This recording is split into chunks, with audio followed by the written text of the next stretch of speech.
ভাই আধুনিক ইসলামের সাথে মদিনার ইসলাম মিলবে না কিন্তু ভাই, এইখানে আগেই বললাম। কিন্তু আধুনিক ইসলাম এক জিনিস, মদিনার ইসলাম ভিন্ন জিনিস। যারা বলেন মদিনার ইসলাম আর আধুনিক ইসলাম এক নয়, এর থেকে বড় গাধামি কথা আর কিছুই হতে পারে না। এই মদিনার ইসলামই হলো আসলে আধুনিক ইসলাম। যারা বলেন মদিনার ইসলাম আধুনিক নয়, তারাই জবাব দেন মদিনার ইসলামটা তাহলে কি?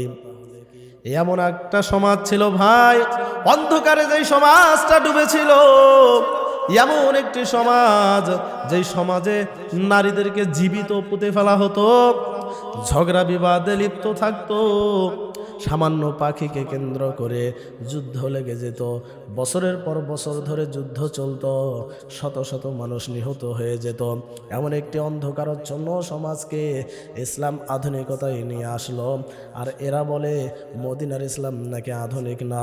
যারা বলে মদিনার ইসলাম আধুনিক না, এরা ইসলামকে ছোট করে, কোরআনকে ছোট করে দেখে, হাদিসকে ছোট করে দেখে, নবীকে অসম্মান করে, এরা ইসলামকে অসম্মান করে।